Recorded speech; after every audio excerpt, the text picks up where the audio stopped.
The morning sun rose over the crystal cities of Kepler 4 for 2b, casting rainbow patterns through the tall glass towers that housed the peaceful Villani people. Commander Thesis stood on the observation deck of the Central Command building, watching. The farmers tend to their floating gardens in the distance. Everything looked normal. Everything looked safe. But Thesis knew better.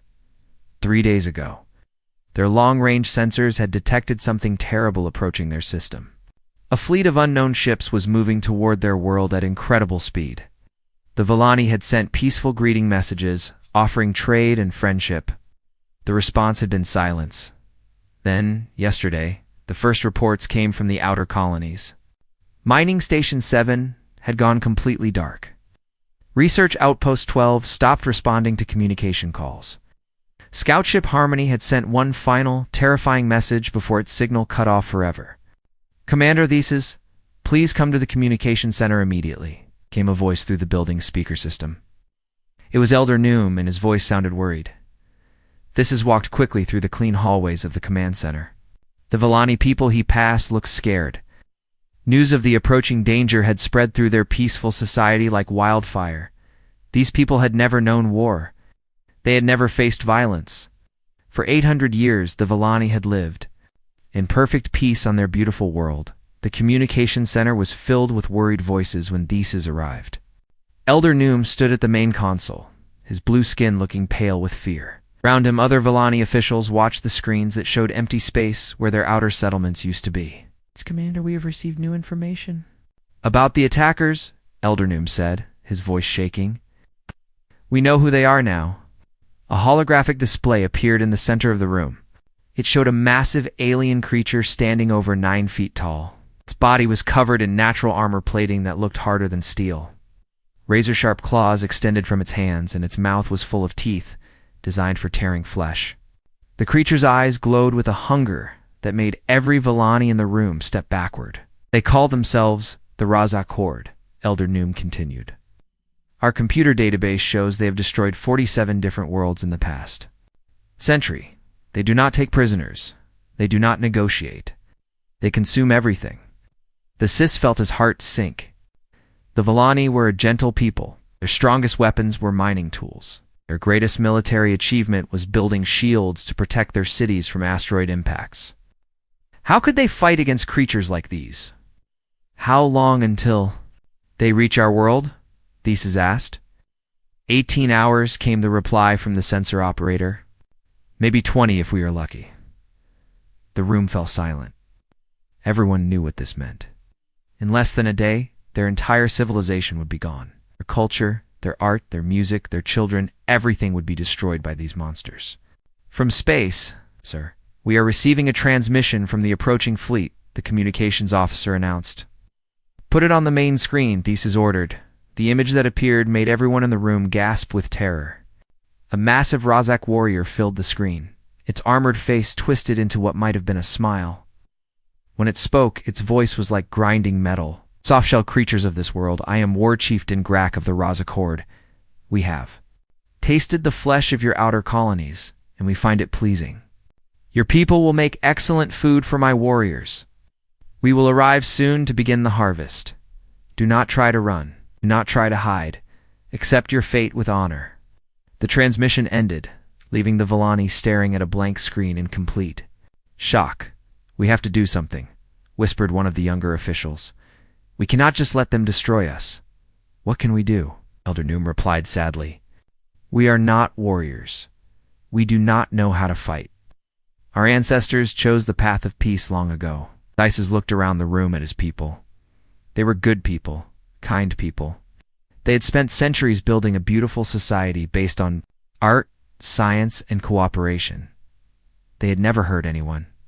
They did not deserve this fate. "We will send a message," Thesis said suddenly. "A distress call to anyone who might listen." Commander Elder Noom protested.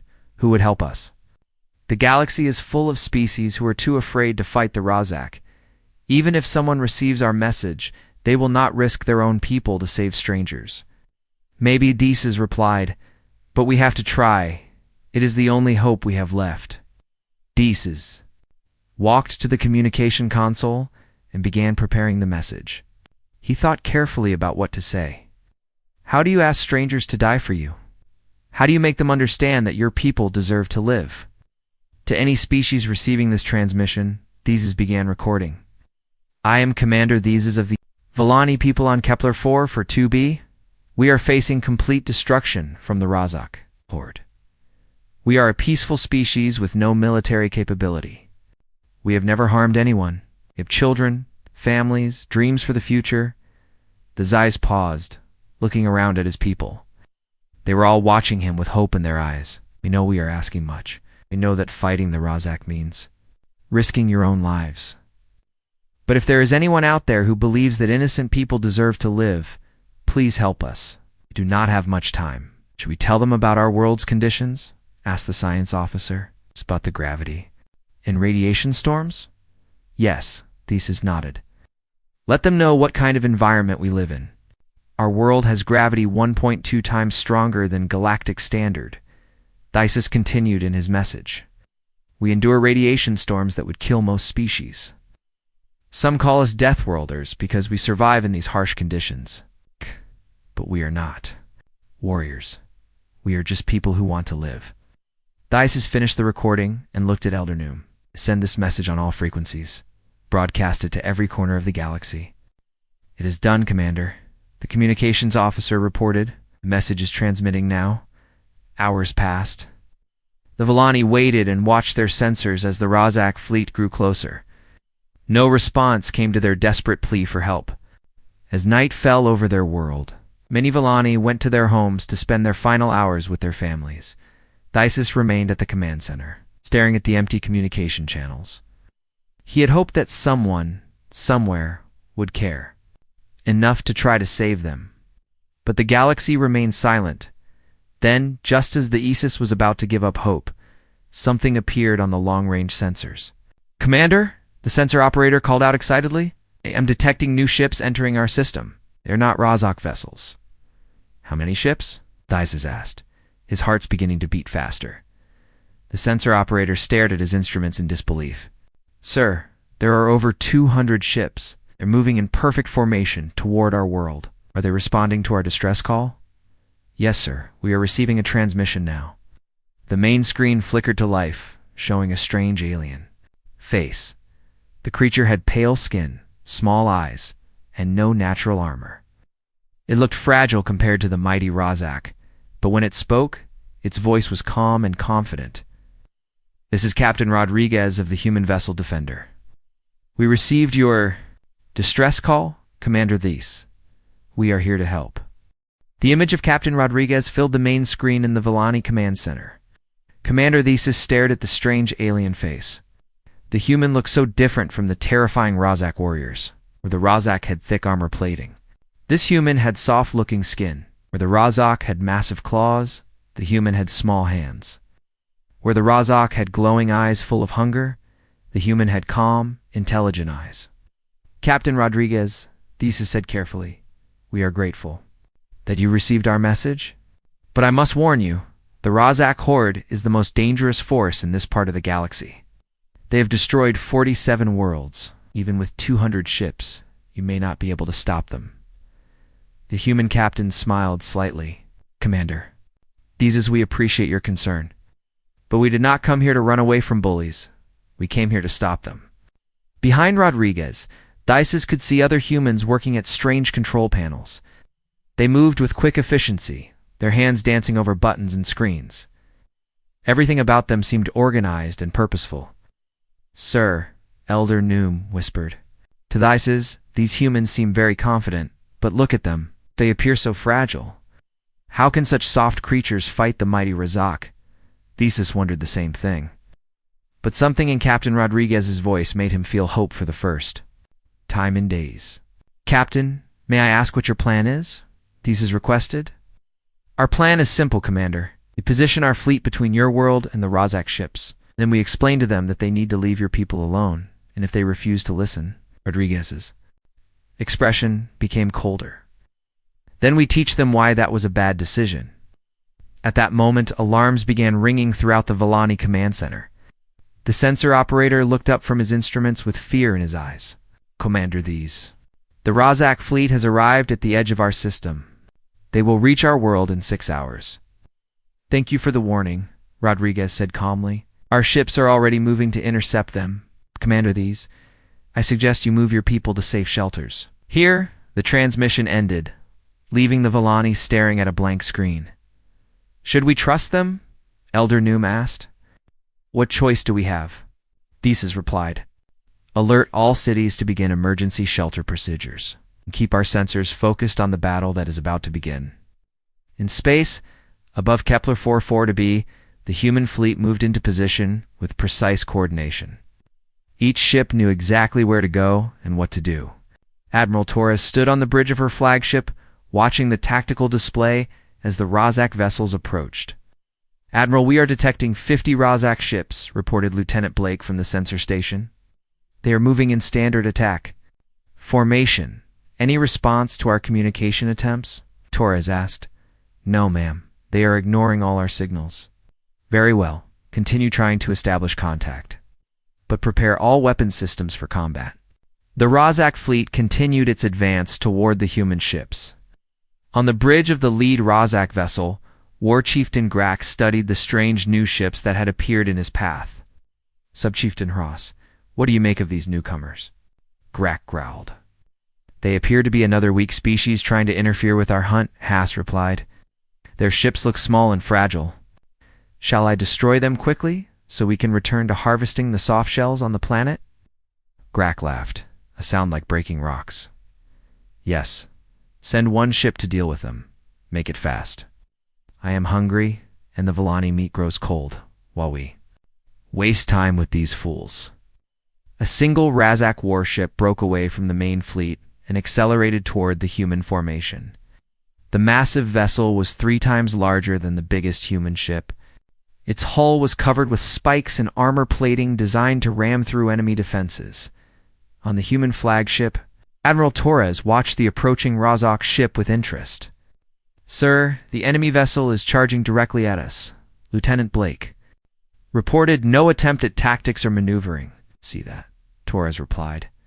General Morrison, are you monitoring this from the ground force ships? Yes, Admiral, came the voice of the human ground commander. These Razaks certainly seem confident. Perhaps too confident, Torres said. Captain Voss, are you ready to give them a demonstration? From another human ship came the reply. Battleship Montana is ready, Admiral. Target acquired and locked. Fire when ready, Captain. The human battleship Montana unleashed a single shot from its main gun. The tungsten projectile traveled at a significant fraction of light speed, crossing the distance to the Razak ship. In seconds, the impact was devastating. The massive Razak warship simply disappeared. One moment it was charging toward the human fleet, and the next moment it was expanding cloud of glowing debris. The explosion was so complete that no piece of the ship larger than a person remained. On Kepler 4-2b, the Villani watched their sensors in amazement. Did you see that? At. The sensor operator whispered. At. The human ship destroyed the Razak vessel. With a single shot, Commander Thesis could barely believe what he was seeing. The Razak ship had been eliminated so quickly and completely that it seemed like magic in the Razak fleet. War Chieftain Grak stared at his own sensors in confusion. Where is the ship I sent? He demanded. It is gone, War Chieftain, Sub-Chieftain, Haas replied nervously. The humans destroyed it completely. Impossible. That ship had the strongest armor in our fleet. Nothing could destroy a Razak warship so easily. Sir, we are receiving a transmission from the human fleet. Put it on the screen. I want to see these creatures who think they can challenge the Razak horde. Admiral Torres appeared on the Razak communication system. Her face was calm, but her eyes were hard as steel. War Chieftain Grak, I am Admiral Torres of the human fleet. I am here to inform you that the planet Kepler 4-2b and its people are now under our protection. You will withdraw your ships immediately and leave this system. Grak roared with laughter. Little Softshell, do you know who you are speaking to? I am War Chieftain Grak of the Razak horde. I have eaten the hearts of 1,000 enemies. I have burned 50 worlds. Your people will be delicious additions to my collection. I see, Torres replied calmly. And do you know who you are speaking to, War Chieftain? I am a human. My people have spent our entire history fighting wars you cannot imagine. We have weapons you have never seen. We have tactics that will give you nightmares. Big words from such a small creature, Grak sneered. You've destroyed one ship with luck. I have 49 more. Come then, little human. Show me these weapons and tactics you boast about. Torres' expression did not change, but something in her eyes made even the savage Razak warrior feel a chill. Of uncertainty? Very well, War Chieftain, you have made your choice. But remember this moment, because it is the last time you will ever underestimate a human. The transmission ended. In the silence that followed, War Chieftain Grak felt something he had never experienced before in his long career of conquest. For the first time in his life, he felt afraid. Admiral Torres turned to her weapons officer. Signal all ships, weapons free. Show them what happens when humans get angry. The space above Kepler-4 to be erupted into chaos as the human fleet opened fire. War Chieftain Grak watched from his flagship as streams of light reached across the darkness toward his ships. He had expected a simple battle. He had expected fear. From his enemies, what he saw instead made his blood run cold. The humans did not charge forward like brave warriors. They did not scream battle cries like honorable fighters. Instead, they moved with cold precision, their ships maintaining perfect formation while unleashing destruction unlike anything Grak had ever witnessed. All ships, advance and destroy these soft shells. Grak roared into his communication system. The Razak fleet surged forward, each massive warship accelerating toward the smaller human vessels. The Razak way of fighting was simple and effective. Ram the enemy ships, board them, and kill everyone inside with claw and fang. It had worked against every species they had ever countered. But the humans were different. Commander Voss stood on the bridge of the human battleship Dakota, watching the approaching Razak ships with calm eyes. Around him, his crew worked at their stations with quiet efficiency. No one shouted. No one panicked. They simply did their jobs. Sir, enemy ships are closing to ramming distance, reported Lieutenant Park from the tactical station. Acknowledged, Voss replied. All batteries target the lead ships. Fire at will. The Dakota's main guns spoke with voices of thunder. Tungsten projectiles launched from magnetic accelerators crossed the distance to the Razak fleet in seconds. Each shot was perfectly aimed, perfectly timed, perfectly deadly. The first Razak ship to receive the Dakota's attention simply ceased to exist.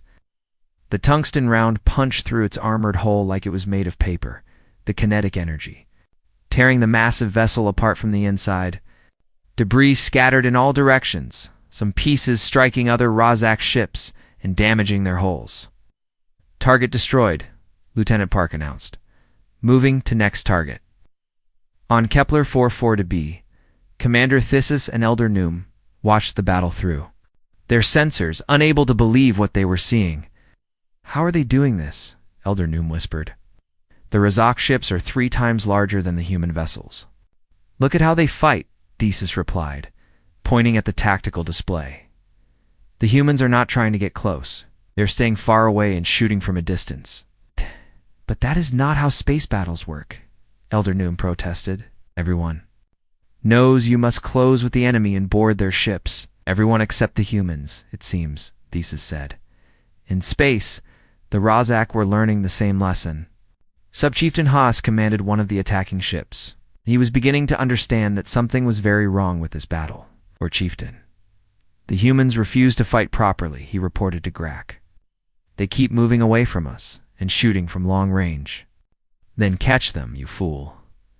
Grak snarled back. Use full speed and ram their ships. Haas pushed his ship's engines to maximum power, racing toward the nearest human vessel.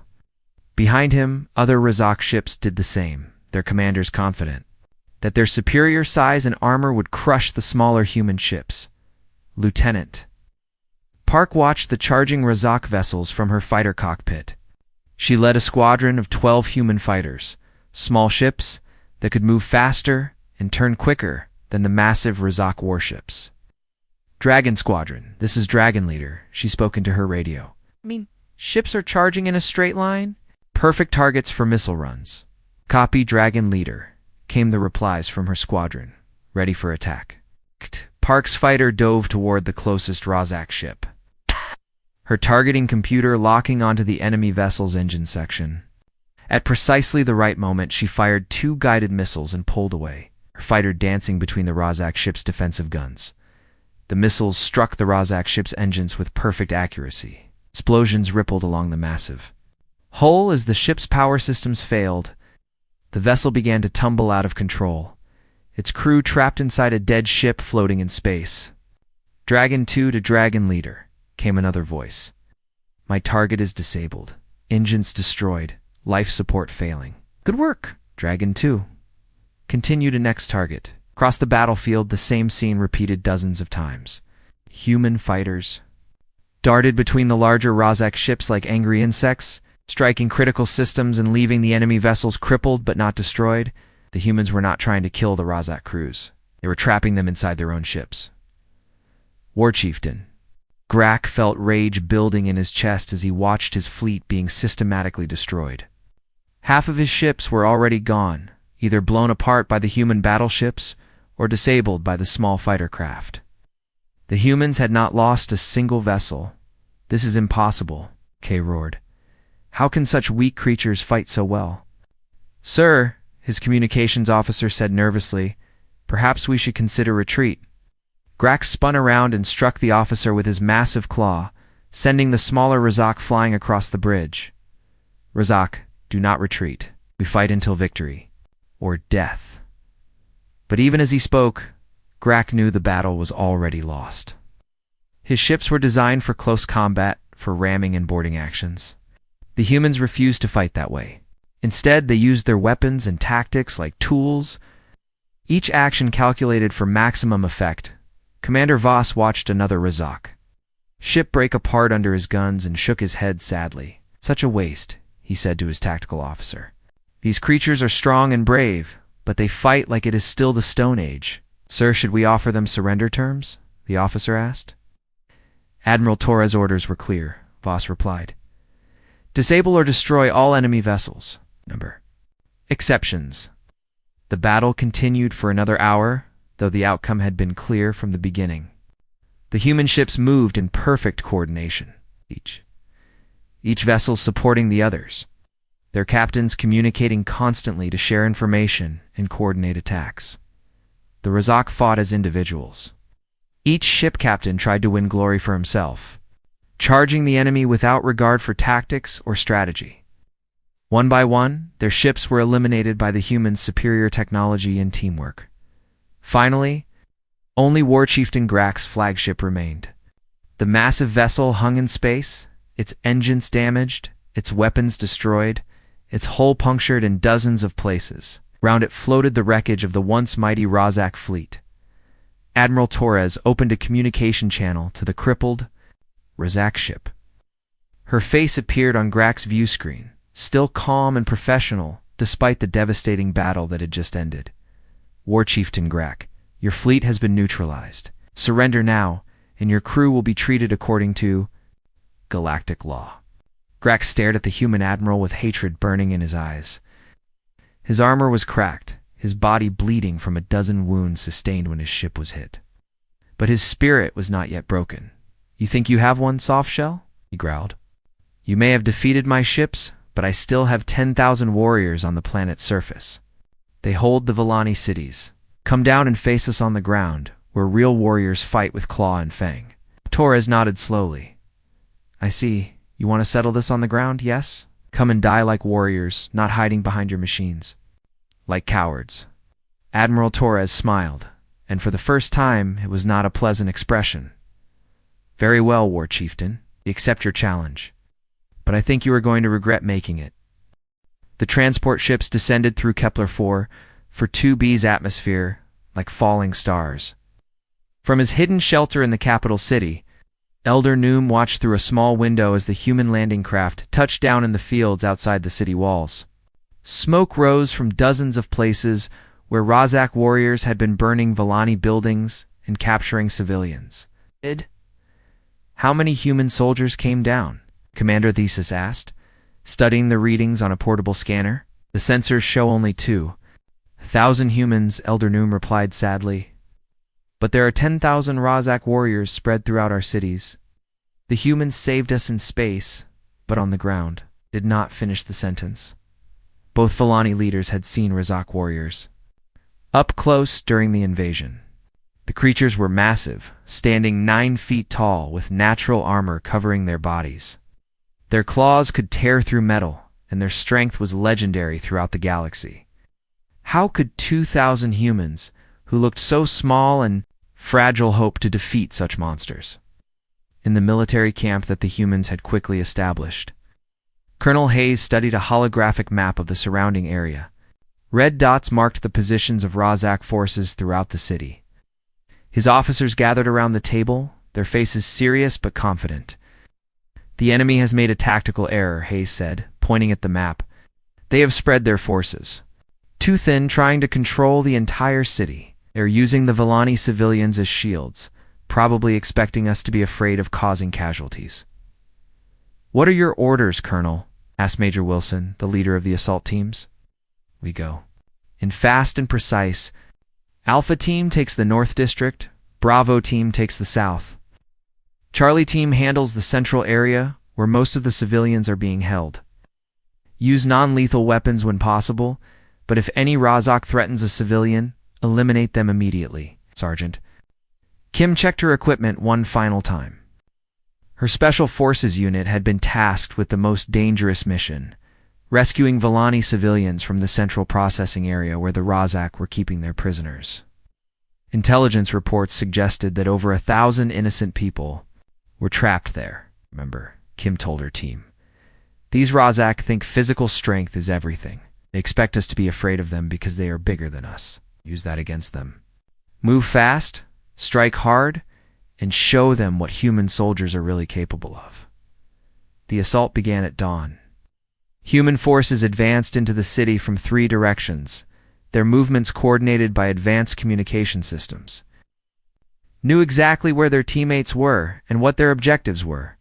War Chieftain Grax stood in the ruins of what had once been a beautiful Villani art museum. Around him, his warriors were preparing defenses and organizing their prisoners. When the first reports of human ground forces reached him, he laughed with genuine amusement. Only 2,000 soldiers, he growled to his sub-commanders. These humans are either very brave or very stupid. My warriors will tear them apart. War Chieftain, should we prepare for a siege? Asked Sub-Chieftain Haras. No need, Grak replied, confidently. Let them come to us. When they see the size and strength of true warriors, they will understand their mistake. The first contact between human and Razak ground forces came in the Northern District. A group of 50 Razak warriors had barricaded themselves in a Villani school, holding 30 children hostage. Major Wilson's Alpha Team surrounded the building within minutes. Razak forces, this is Major Wilson of the human military, he announced. Through a loudspeaker, release the civilians and surrender immediately. The response came in the form of a massive Razak warrior stepping out of the school's front entrance. The creature was covered in thick armor plating and carried a weapon that looked like a cross between a sword and a club. It was easily twice the size of any human soldier. Little softshell, the Razak warrior roared, I am Commander Throck. Come and face me in single combat if you dare. I will eat your heart and use your bones to pick my teeth. Major Wilson studied the massive alien through his scope. Nega Commander Throck. We do not do single combat. We do teamwork. 3 human snipers fired simultaneously from concealed positions around the school. Their bullets struck the Razak commander in precise locations, joints in his armor where the plating was thinner. The massive warrior collapsed to the ground, his legs no longer able to support his weight. Target neutralized, reported Sniper 1. Proceeding with building clearance. The human soldiers moved into the school with practiced efficiency. They used stun grenades to disorient the Razak warriors inside, then advanced room by room using coordinated tactics. The Razak, expecting hand-to-hand combat, found themselves facing enemies who fought as a single unit. Within 30 minutes, All 50 Razak warriors were either dead or unconscious. The Villani children were rescued without a single casualty. In the Central District, Sergeant Kim's team faced their biggest challenge. The Razak had gathered over 1,000 Villani civilians in the city's main plaza, surrounding them with guards. The area was too open for a direct assault without risking civilian lives. "We need a distraction," Kim said into her radio. "Something to draw the guards away from the prisoners." "Copy that, Sergeant," came the reply from headquarters. "Air support is standing by." 2 human aircraft appeared over the plaza, hovering silently above the Razak positions. The alien warriors looked up in confusion. The aircraft made no sound and showed no obvious weapons. Then the humans demonstrated another aspect of their advanced technology. The aircraft released a cloud of microscopic drones, invisible to the naked eye, that spread throughout the plaza. Within seconds, every Razak warrior in the area began to feel dizzy and disoriented as the drones released a gas that affected their nervous systems. "Go, go, go," Kim ordered. Her team moved into the plaza like ghosts, their advanced armor making them nearly invisible to the confused Razak guards. They systematically eliminated the enemy warriors while guiding the Villani civilians to safety. The entire operation took less than 10 minutes. War Chieftain Grak received reports of his forces being defeated throughout the city with growing disbelief.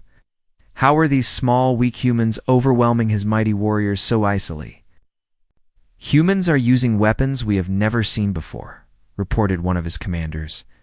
"They fight with technology, not strength." "Cowards!" Grak roared. "They're afraid to face us with claw and fang like real warriors." But even as he spoke, Grak began to understand that he had made a terrible mistake. Humans did not fight like any species he had ever encountered. They used their intelligence, their technology, and their coordination to overcome physical disadvantages. As the day progressed, the reports grew worse. Human forces were systematically clearing the city, rescuing civilians, and eliminating Razak resistance with minimal casualties on their side.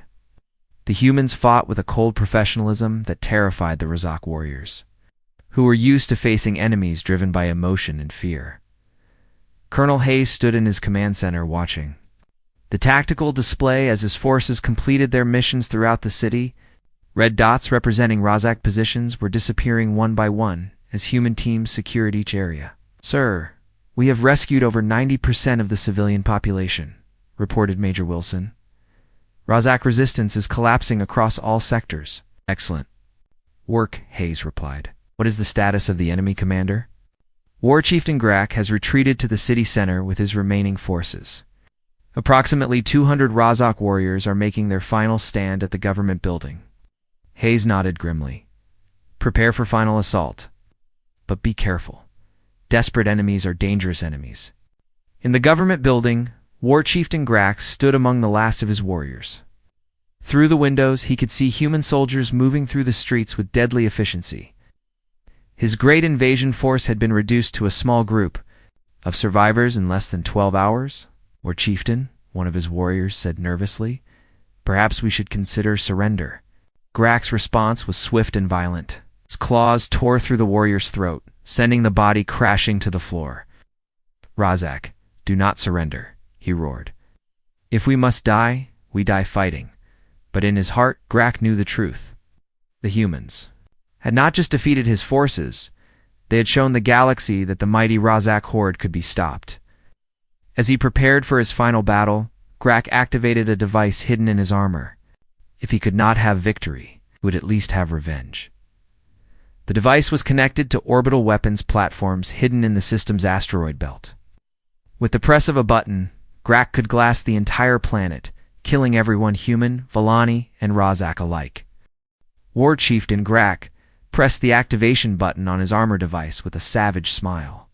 Hidden weapon platforms throughout the asteroid belt received his signal and began powering up their planet-killing weapons. In 30 seconds, orbital bombardment would begin, turning the entire surface of Kepler-4 to be into molten glass. "If I cannot feast, then no one will live," Grak roared to his remaining warriors. "The humans may have won this battle, but I will have the final victory." But as the seconds ticked by, Nothing happened. Grak pressed the button again, harder. This time, still nothing. The orbital weapons that should have been raining death from the sky remained silent in the human command center. Dr. Martinez looked up from her computer console with a satisfied expression. Colonel Hayes, I have successfully hacked and disabled all Razak orbital weapons platforms. They are now under our control. How long did that take you, Doctor? Hayes asked with mild curiosity. About 15 seconds after we detected the activation signal, Martinez replied. Their computer security was surprisingly primitive. Colonel. Hayes nodded and spoke into his radio. All teams, the orbital threat has been neutralized. Proceed with final assault on the government building. War Chieftain Grak stared at his device in disbelief. The humans had somehow turned his ultimate weapon against him in a matter of seconds. How is such a thing possible? War Chieftain, Sub-Chieftain, Hassa said quietly. The humans are surrounding the building. They have given us one final chance. To surrender? Grak looked around at his remaining warriors. These were the finest fighters in the Razak horde, creatures who had conquered dozens of worlds. Now, they stood trapped in a single building. Defeated by an enemy they had thought weak and pathetic. I do not understand, Grak said, his voice filled with confusion. How did such small, soft creatures defeat us so completely? Through the building's windows, he could see human soldiers taking positions around the structure. They moved with the same calm efficiency he had witnessed throughout the battle. No wasted motion, no unnecessary risks, no emotional outbursts. They were like machines designed for war, Sir, one of his warriors said hesitantly. I think we underestimated what it means to be a true Deathworlder. What do you mean? The Villani called themselves Deathworlders because their planet has strong gravity and radiation storms. But the humans, they come from a world that made them into something else entirely. A world that taught them how to fight and survive against any threat. Grak considered this. Throughout his conquests, he had faced many different species. Some were strong, some were fast, some were intelligent. But the humans combined all these qualities with something else, an absolute determination to protect the innocent and destroy those who threatened them. They do not fight for glory or food, Grak realized. They fight because they believe it is right. A loudspeaker outside the building crackled to life. This is Colonel Hayes of the human military. War Chieftain Grak, you are surrounded and your weapons are disabled.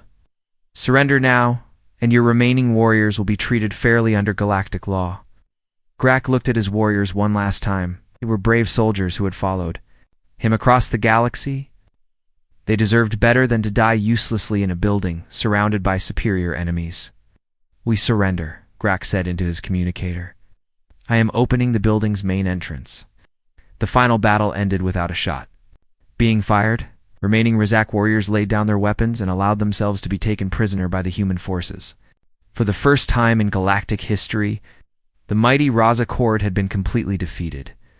Commander Thissis stood in the ruins of his city's main plaza, watching human soldiers help Villani civilians find their families and return to their homes. The humans worked with the same efficiency they had shown in battle, organizing relief efforts and medical care for the injured. Elder Noom approached Thissis with wonder in his eyes. Commander, I have just finished speaking with Admiral Torres. The humans are not conquerors. They are leaving. Leaving, Thesis asked in surprise. They say their job here is finished. They came to stop the Razak and protect our people. All that! The threat is gone. They see no reason to stay. The Seas felt amazed by this news. Every other species in the galaxy would have used their victory to claim territory or demand payment. The humans asked for nothing except the knowledge that innocent people were safe. Admiral Bruez appeared on the main communication screen in the rebuilt command center. Behind her, Thissis could see human ships preparing to leave the system. Commander, this is Elder Noom, Torres said with a slight smile. It has been an honor to help your people. We are transmitting technical specifications for defensive systems that will help protect your world in the future. Admiral Torres, Thissis said formally, the Villani people will never forget what you have done for us. How can we ever repay? You, no payment is necessary, Torres replied. But if you truly want to honor us, share the story of what happened here. Let the galaxy know that bullies and predators will no longer go unopposed. As the human fleet departed from Kepler-4 for 2b, something unprecedented began happening across the galaxy. The story of the Rozak defeat spread through quantum communication. Networks like wildfire, species that had lived in terror for centuries learned that the unstoppable conquerors had been eliminated in less than 24 hours. On distant worlds, alien leaders held emergency meetings to discuss this new development. The humans had appeared from nowhere, destroyed the galaxy's most feared military force, and then simply left without claiming any territory or rewards. Ambassador Reed sat in her office aboard the human diplomatic ship. Watching her communication, board light up with incoming messages from dozens of different species. Each one wanted to know the same things. Who were these humans? Where did they come from? Were they available for alliance? Her assistant reported. We are receiving formal requests for diplomatic contact from 43 different governments. Hostile responses? Reed asked. 3 species have demanded to know why we interfered with Rozak operations. They seem to think we upset some kind of natural order. Reed smiled coldly. Inform them that the natural order has changed. Predators who attack innocent civilizations will now face consequences. Across the galaxy, the effects of the human intervention continued to spread. Pirates and raiders who had operated freely for generations suddenly found themselves looking over their shoulders, wondering if human ships might appear to stop them. Peaceful species began to hope that they could live without fear for the first time in their history. On the prison world where captured Rozak warriors were being held, where Chieftain Grak received a visitor, Radana Torres entered his cell and sat down across from the massive alien warrior. I have come to ask you a question, Torres said. Will you help us contact other Rozak forces in the galaxy? Will you tell them what happened here? Ak studied the human admiral with new respect. You want me to warn my people to stay away from innocent species? I want you to help prevent unnecessary deaths, Torres replied. Your people are strong and brave, but you use that strength to hurt the weak. That ends now. Grak was quiet for a long moment. Finally, he nodded slowly. I will send the message. But know this, human, there are other predator species out there.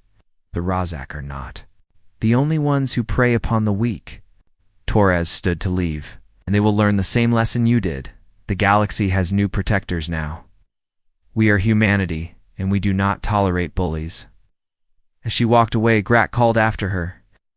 Admiral Torres, there is something I must tell you. When word of this defeat spreads, every species in the galaxy will want to know about humans. Some will seek alliance. Others will see you as a threat to be eliminated. Torres paused at the cell door. Let them come, she said quietly. We will be ready. The story ended as it began, with a message transmitted across the galaxy. But this time, it was not a desperate plea for help. It was a declaration that would change the balance of power forever, to all species receiving this transmission. This is humanity. We have monitored galactic affairs for many years, choosing isolation out of respect for your independence. Time is over. Any civilization that preys upon the innocent will find Earth's children standing against them. The age of predators is ending. The age of protection has begun. The alarm bells rang through the metal halls of Crimson Watch Orbital Station. Lena Rodriguez pulled off her headphones and stared at the computer screen in front of her. For 3 years, she had been listening to space radio signals. Most days, she heard nothing but static and empty noise. Today was different. Commander Williams, you need to see this, Elena called across the communication room. Her voice shook slightly as she spoke. Commander Williams walked over to Elena's workstation. He was a tall man with gray hair and tired eyes. The deep space. The assignment had been quiet for too long. What do you have, Rodriguez? Elena pointed at the screen where strange symbols moved across the display. It's not human, sir. The computer says it's some kind of language, but nothing we've seen before. Williams frowned and leaned closer. Are you sure it's not just random noise? No, sir. The AI has been working on it for 2 hours. Look at this. Elena pressed a button, and the alien symbols changed into English words. The message appeared on screen: emergency transmission to all civilizations. This is Ambassador Keth of the Galactic Trade Consortium. Our worlds are under attack by mechanical forces called the Devourers. They consume entire planets and convert all life into their machines.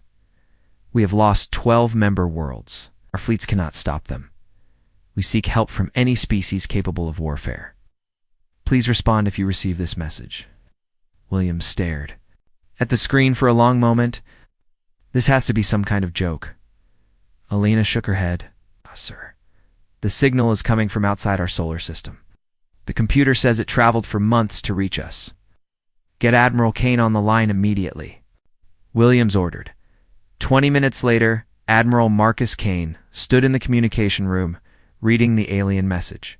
Kane was a short, stocky man with scars on his hands from the resource wars. His face always looked angry, even when he was thinking. So aliens are real, and they're asking us for help? Kane said slowly. Why would they contact Earth? Lena had been thinking about the same question. Sir, look at this part of the message. She highlighted a section of text. They mentioned seeking species capable of warfare. Maybe they tried to contact peaceful civilizations first. Kane nodded. Or maybe we're the only ones crazy enough to fight these Devourers. He studied the message again. What else do we know about these aliens? Williams pulled up a data file on his tablet. The AI has been analyzing the signal patterns, it estimates. The message was sent by at least 15 different species working together. They call themselves the Galactic Trade Consortium. Traders, not fighters, Kane muttered. That explains why they're losing. A new alarm sounded through the station. Alina quickly checked her equipment, and her face went pale. Sir, we're receiving another transmission. It's much weaker than the first one. The new message appeared on screen. Update from Consortium Fleet Command. Devourer forces have broken through our defensive lines. They are moving toward unexplored sectors of the galaxy. Any species receiving this message should prepare for contact. The Devourers show no mercy and convert all organic life they encounter. Kane read the message twice before speaking. How long until they reach our sector? Alina worked quickly on her computer, based on the signal delay and the information in their messages. Maybe 6 months. Could be less, if they move faster than expected. Kane was quiet for several minutes.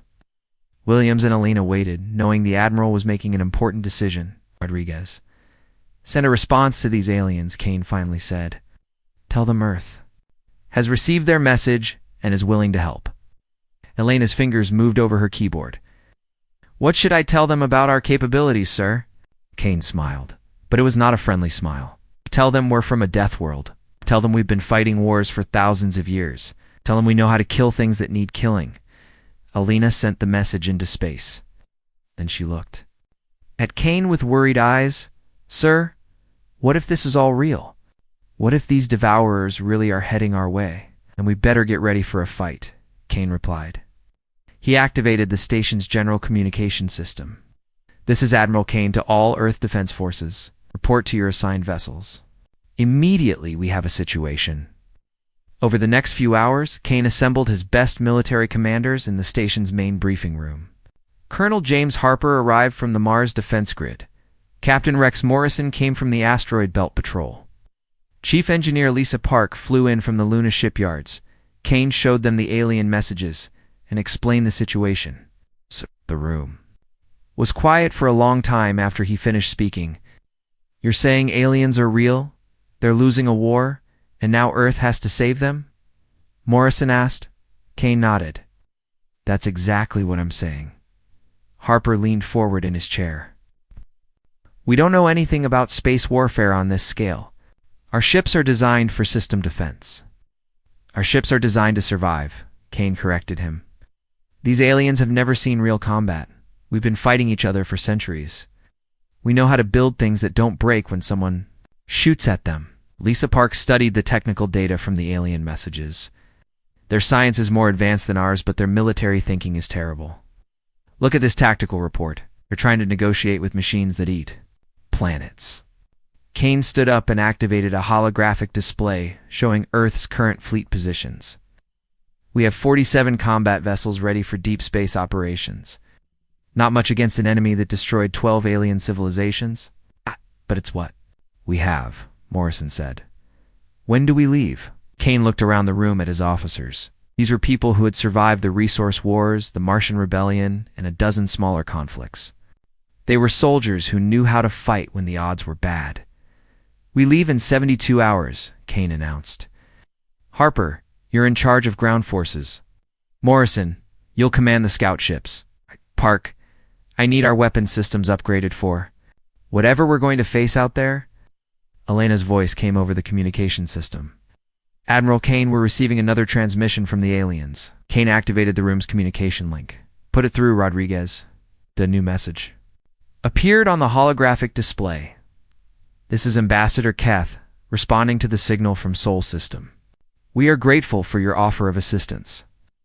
Please send coordinates for a meeting point. We must warn you the Devourers have begun moving faster than expected. Time is running short. Kane looked at his officers one more time. Any objections? To humanity's first interstellar war? Nobody spoke. These were soldiers, and soldiers understood their duty. Then let's go introduce ourselves to the galaxy, Kane said. And let's show these Devourers what happens when they threaten a death world. Captain Rex Morrison sat in the command chair of the scout ship Ironhawk as it approached the meeting coordinates. Through the main view screen, he could see strange ships floating in space ahead of them. Alien vessels looked like pieces of art instead of military ships. Those are supposed to be warships? Asked Lieutenant Dan Foster from the weapons station. Morrison studied the alien fleet through his binoculars. The ships were beautiful, with smooth curves and bright colors.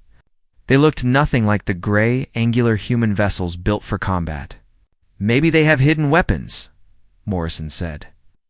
But he did not sound convinced.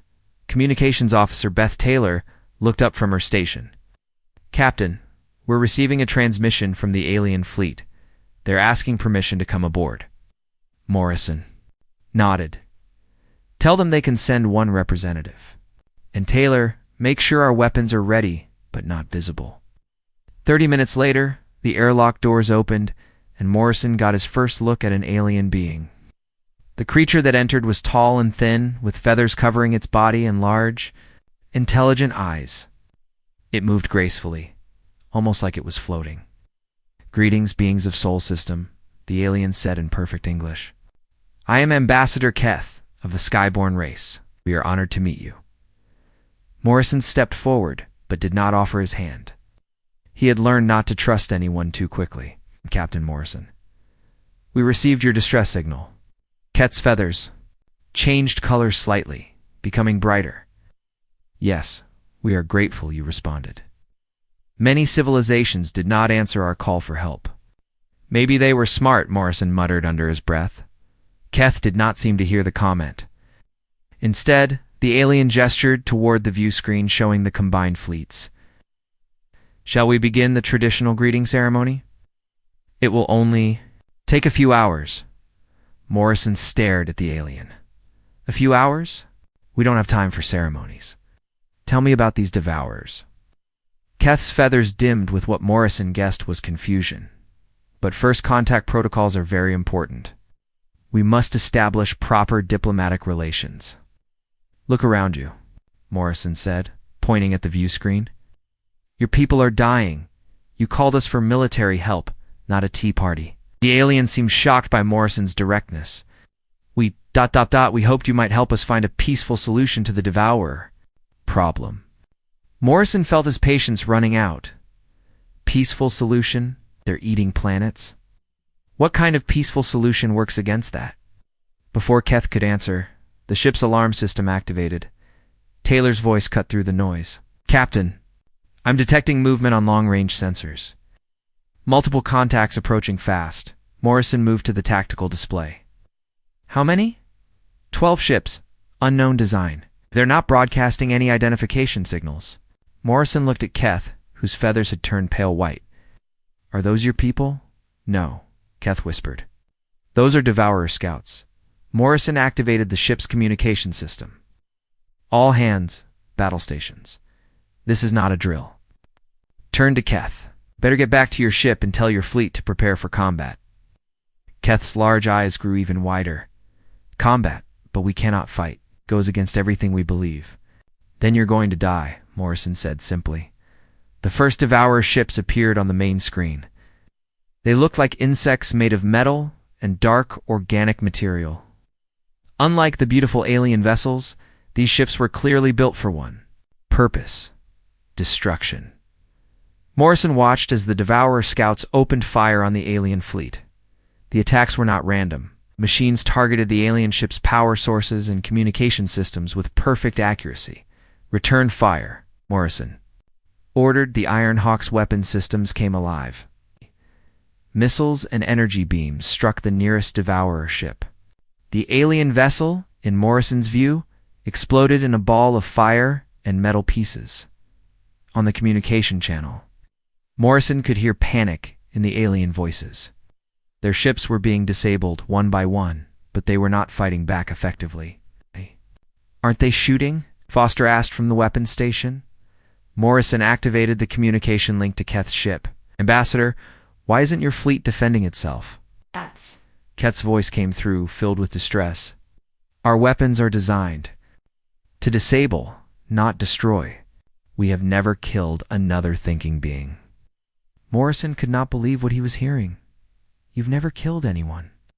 How did you expect to fight a war? We hope to find a way to communicate with the Devourers, Keth replied. Perhaps we could understand their needs and find a compromise. Morrison watched another alien ship lose power and drift helplessly in space. The Devourers were moving closer, preparing to capture the disabled vessels. Taylor, signal the alien fleet, Morrison ordered. Tell them to stay behind us and let us handle this. The Iron Hawk moved forward to intercept the remaining Devourer scouts. Morrison's crew had been fighting pirates and raiders in the asteroid belt for years. They knew how to handle hostile ships. Foster, target their engines. First, make them slow down, then finish them off. The human ship's weapons were not as advanced as the alien technology, but they were designed by people who understood violence. Each shot was meant to cause maximum damage to the enemy. One by one, the Devourer scouts were destroyed. Ow. Morrison watched pieces of metal and strange organic material float past the view screen. When the last enemy ship exploded, Morrison opened a channel to the alien fleet. All clear? Anyone hurt over there? Keth's voice returned, but now it sounded different. There was something like awe mixed with horror. Captain Morrison, we have injured crew members but no deaths. Your actions saved our fleet. Morrison looked at the debris field where the Devourer ships had been. That's what we do. We fight things that need fighting. Chief Engineer Lisa Park's voice came over the communication system from the main human fleet. Captain, I've been scanning the alien ships while you were busy. You need to see this data. Morrison looked at the technical readouts Park was sending. The alien ships had technology that was centuries ahead of human science. Their power sources were incredibly efficient. Their computers could process information faster than anything Earth had built. But they had no armor, no backup systems, or no weapons designed to actually hurt an enemy. It's like they built racing cars and tried to use them as tanks, Morrison said to Foster. Ambassador Keth requested permission to come aboard the Iron Hawk again. This time, when the alien entered the bridge, his feathers were a dark blue color that Morrison had not seen before. Captain Morrison, Keth said quietly, we need to learn from you. Morrison studied the alien's face. Learn what? How to survive? How to... ... double quotes. Keth struggled with the words. How to kill when killing is necessary. Morrison was quiet for a moment. He thought about the beautiful alien ships and the peaceful people who built them. Then he thought about the Devourer scouts and what they would have done to Keth's fleet. It's not something you learn quickly, Morrison said finally. Fighting is ugly and brutal, and it changes you. Are you sure you want this? Keth looked out at the debris field, then back at Morrison. If we do not learn, our civilizations will die. The Devourers will convert us all into machines like themselves. Morrison nodded slowly. Then we'll teach you. But understand this. Once you start down this path, you can't go back to being what you were before. As if to emphasize his words, The long-range sensors began detecting new contacts. More ships were approaching, but these were much larger than the scouts. Taylor looked up from her station with fear in her eyes. "Captain, I'm reading massive energy signatures. Whatever's coming our way, it's 10 times bigger than what we just fought." Morrison looked at Keth, whose feathers had turned completely white. "Ambassador, I think your war just got real." Colonel James Harper stood in the main conference room of the command ship Steel Thunder, looking at the strangest military briefing of his career. Around the table sat representatives from 7 different alien species, each one struggling to understand basic warfare concepts. "Let me explain this again," Harper said, pointing at the tactical display. "When the enemy attacks your left flank, you move your reserve forces to support it. Some of your ships will be destroyed, but you save the main fleet." Builder Kex, a crystalline alien that looked like living glass, made a sound like breaking ice. "Colonel Harper, you speak of intentionally sending our people to die. This is not acceptable." Harper rubbed his temples and tried to stay patient. "It's not about wanting them to die. It's about math. If you lose 5 ships to save 50 ships, you made the right choice." The gaseous alien called Drifter Nim floated above its chair, its cloudy body changing colors. "We cannot calculate the value of life this way. Each being is unique and irreplaceable." "So is every human," Harper replied. "But sometimes people die so others can live. That's what soldiers do." Ambassador Keth's feathers turned a worried shade of purple. "Perhaps there are ways to fight without such sacrifices." Harper activated a recording of the recent scout battle. "Watch this. See how Captain Morrison's ship positioned itself between the Devourers and your fleet? He put his crew at risk to protect yours? That's military tactics." The aliens watched the recording in silence. Harper could see they were beginning to understand, even if they did not like what they were learning. Dr. Maya Cross entered the conference room carrying a data tablet. Why, she was Earth's best scientist for studying alien life, and she had been analyzing Devourer technology for 3 days. "Colonel, I have important information about our enemy," Dr. Cross said. Harper gestured for her to continue. "What did you find?" Dr. Cross activated her tablet and displayed a complex diagram. "The Devourers are not just machines. They have organic components integrated into their systems. More importantly, they share a collective consciousness." "Builder." Kex leaned forward, its crystal body reflecting the light from the display. "A hive mind? Like the insect species on our homeworld?" "Similar, but more advanced," Dr. Cross explained. "Each Devourer unit shares information instantly with all others. They coordinate perfectly because they think as one entity." Harper studied the diagram. "It explains how they fight so well together, but it might also be a weakness." "Exactly," Dr. Cross said. "If we can disrupt their shared consciousness, we might be able to confuse or disable them." Oh. Gaseous form pulsed with interest. "Our people have technology that can interfere with neural networks. Perhaps we can adapt it." Harper felt hope for the first time since the aliens had arrived. "Now you're thinking like soldiers, using your strengths against the enemy's weaknesses." A new alien entered the conference room.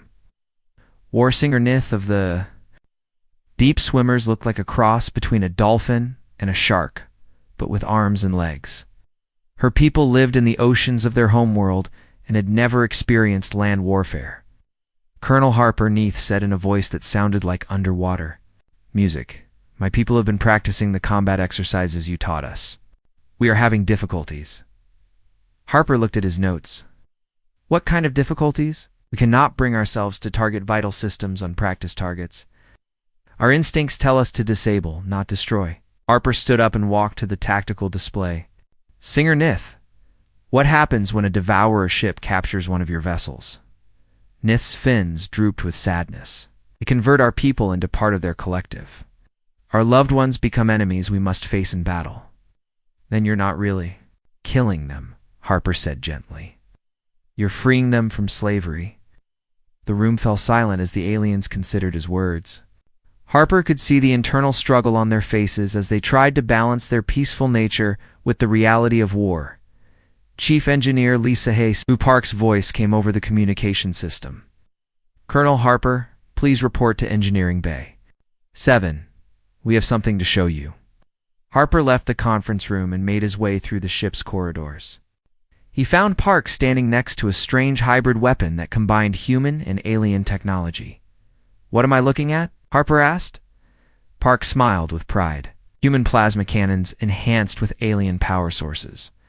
They're 3 times more powerful than our standard weapons, but they also have non-lethal settings for the aliens who aren't ready to kill yet. Harper examined the weapon carefully. Can we produce enough of these for the entire fleet? Already started, Park replied. The aliens. Manufacturing technology is incredible. They can build things faster than we ever imagined. A young Marine named Sergeant Tom Blake approached them, carrying a damaged piece of Devourer technology. Ma'am, we finished analyzing the wreckage from the scout battle. Park took the alien metal and scanned it with her instruments. Interesting. This armor is tough, but it has a weakness. It's designed to resist energy weapons, but not physical impacts. Harper understood immediately. So our old-fashioned bullets and missiles work better than laser beams. Exactly, Park confirmed. The Devourers adapted their defenses for fighting other advanced civilizations. They weren't expecting primitive kinetic weapons. Blake grinned. Sometimes the old ways are the best ways. Harper returned to the conference room where the alien representatives were still debating military ethics. He activated the holographic display to show them the new weapon designs. We've made progress, Harper announced. Weapons that can switch between lethal and non-lethal modes. Plus, we discovered that Devourers are vulnerable to simple ballistic weapons. Builder Kex's crystal body brightened with interest. This is acceptable. We can fight to disable while you fight to destroy. Warsinger Nith nodded agreement.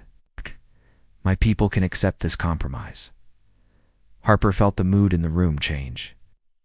Aliens were finally ready to become soldiers. Over the next several hours, human instructors worked with alien crews throughout the fleet. Captain Morrison taught alien pilots how to use their ships as weapons. Chief Park showed alien engineers how to modify their technology for combat. Even Dr. Cross helped develop new tactics based on alien abilities humans had never imagined. The breakthrough came when Drifter Nem demonstrated how its people could phase through solid matter. Harper immediately saw the potential for stealth, attacks, and sabotage missions. Your people can walk through walls. Harper asked in amazement.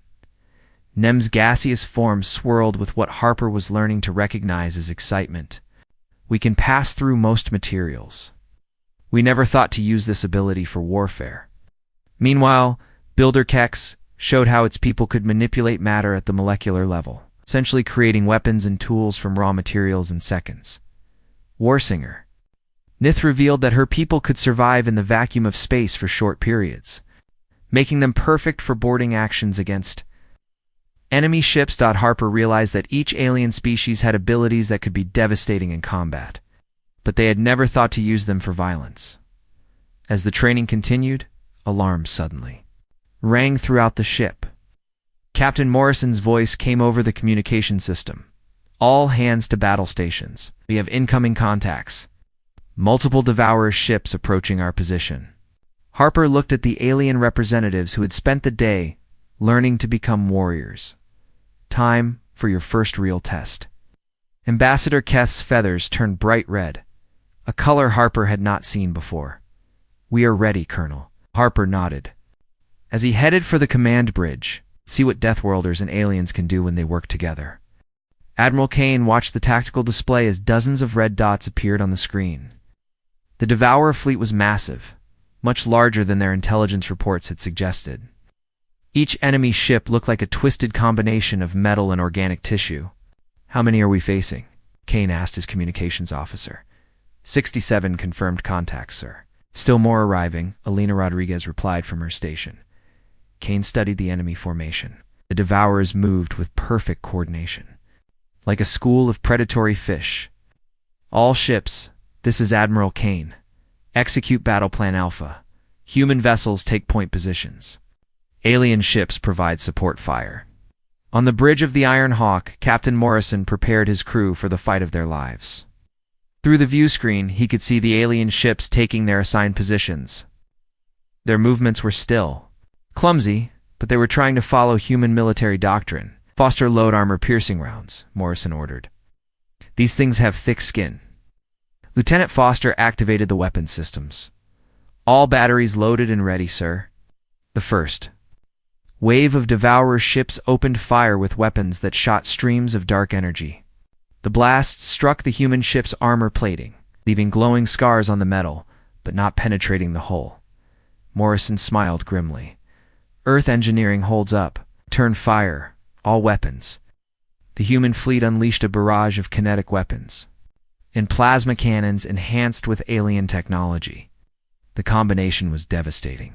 Several Devourer ships exploded in brilliant flashes of light and debris, but for every enemy ship destroyed, 2 more seemed to take its place.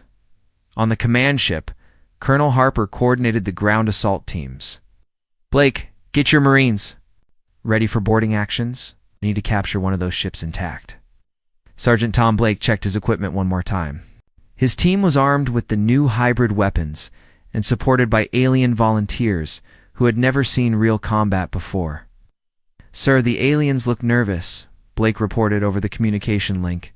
Harper could understand why. Warsinger Neath and her deep swimmer warriors were brave, but they had lived their entire lives in peaceful oceans.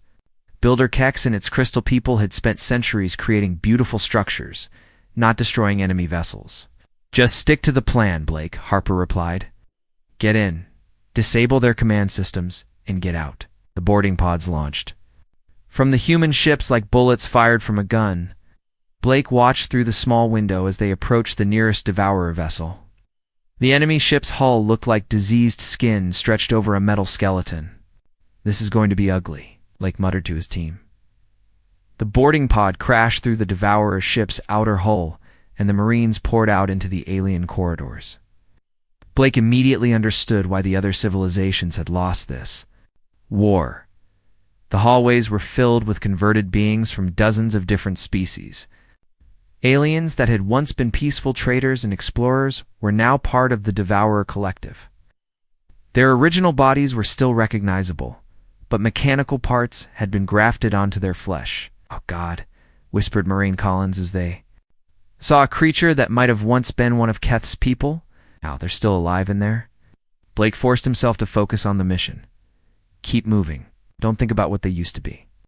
Warsinger Neath swam through the air beside them, her natural grace making her deadly in the zero-gravity environment. When a converted alien attacked, Neath's response was swift and precise. Her people's hunting instincts had finally awakened. Understand now, Neath said quietly after neutralizing the threat. Sometimes killing is mercy. Builder Kex used its molecular manipulation, abilities to seal doors behind them and create weapons from the ship's own materials. The crystal being was learning to turn its construction skills into instruments of war. The command center should be ahead, Kex reported. I can sense the primary control systems. They fought their way through corridors filled with converted beings and mechanical guardians. Blake's Marines used their training and superior weapons, while the aliens adapted their peaceful abilities for combat. Dr. Maya Cross monitored the battle from the human command ship. She had been analyzing the Devourer communication patterns and discovered something terrible. Admiral Kane, Dr. Cross called urgently. The converted beings are not just controlled by the hive mind, they're still conscious. They know what's happening to them, but cannot stop their own actions. Kane felt his stomach turn. You mean they're prisoners in their own bodies? Exactly.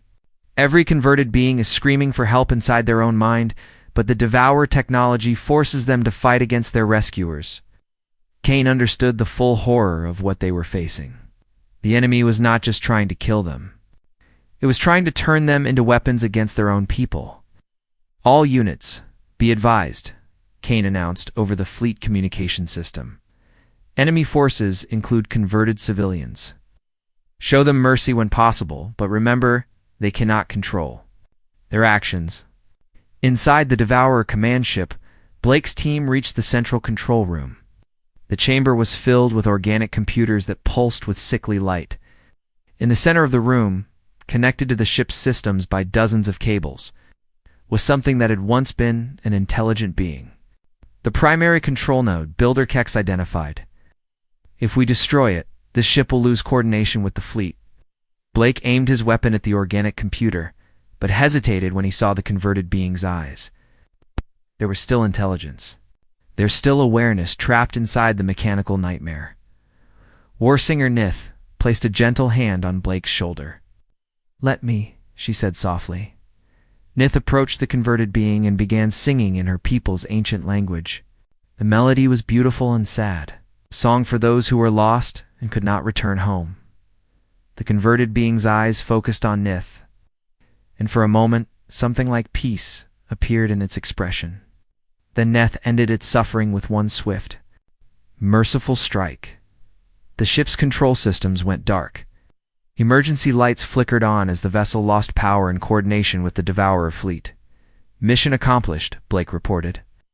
One command ship neutralized. When they returned to the main battle, Blake's team saw that the situation had gotten worse. The Devourers had adapted to human tactics and were using captured alien technology to enhance their own weapons. More enemy ships were arriving, and some of them looked different from the others. These new vessels were larger and more heavily armed. Their hulls showed signs of recent construction, as if the Devourers were building new ships during the battle itself. Admiral Kane studied the tactical display with growing concern. "They're learning from us. Every tactic we use, they adapt and counter."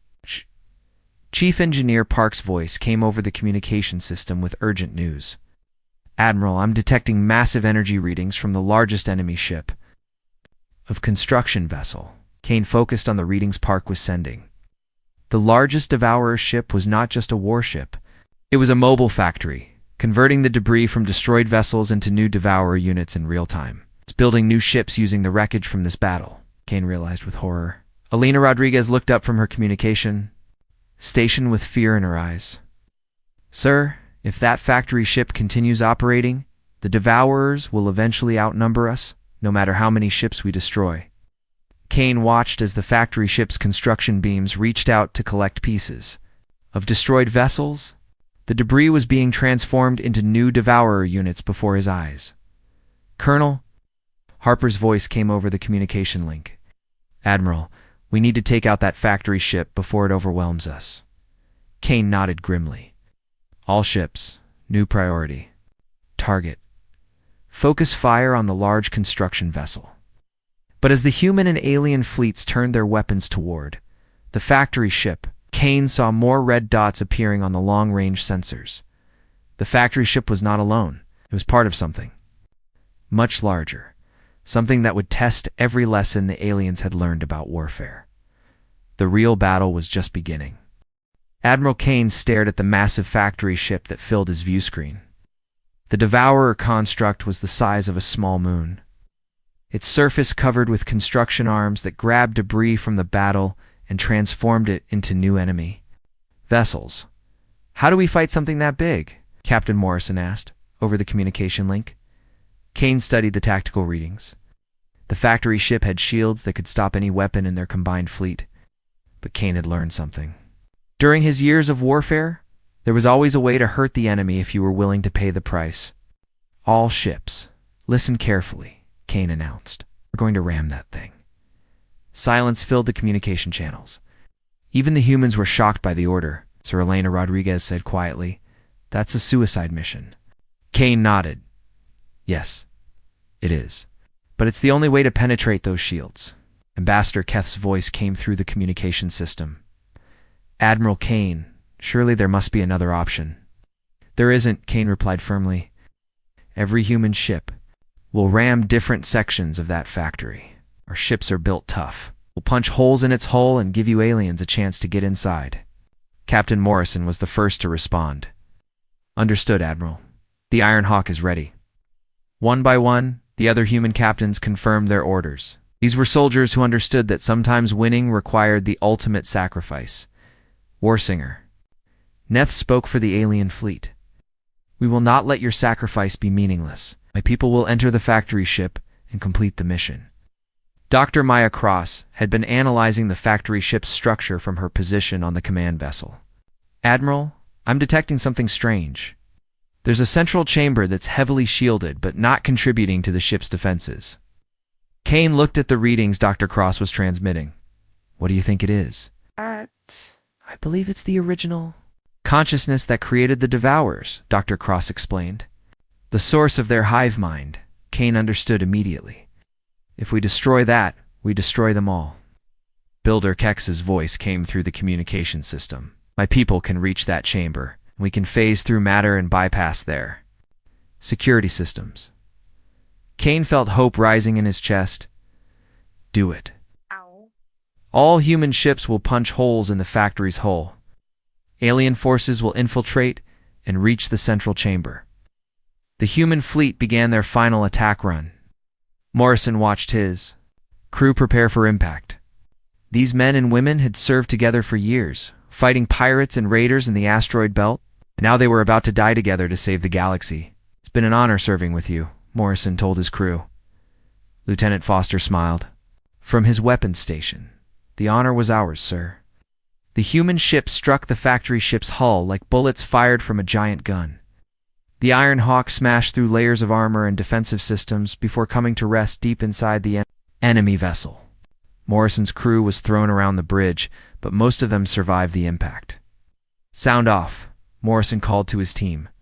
One by one, his officers reported their status. They were battered and bruised, but alive and ready to fight. All across. The factory ship, human vessels, had torn massive holes in the structure. The alien boarding teams poured through the breaches.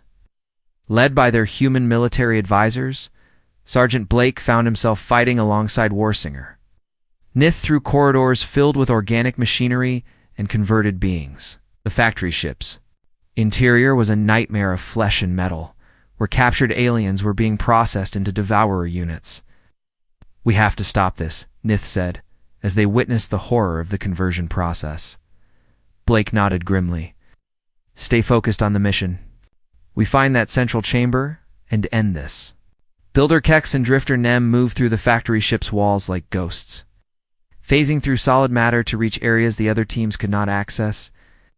Their peaceful abilities had become perfect tools for infiltration and sabotage. Central chamber is heavily defended, Kex reported. But there is another presence there, something different from the other Devourers. Dr. Cross had managed to establish a communication link with the infiltration teams. That presence might be the original creator of the Devourer technology. Be careful, it could be a trap. The teams fought their way deeper into the factory ship. The converted beings they encountered were more desperate now, as if they sensed the approaching end of their nightmare. Blake's team reached the central chamber first. The room was enormous, filled with organic computers and streams of data flowing through living cables. In the center of the chamber, suspended in a tank of glowing liquid, was a being unlike anything they had seen before. The creature was clearly intelligent, but its body had been merged with mechanical systems over many years. Cables and wires grew from its flesh like metallic veins. Its eyes were still alive and aware, but filled with terrible sadness. My God, Blake whispered. It's still conscious. Warsinger Nith approached the tank slowly.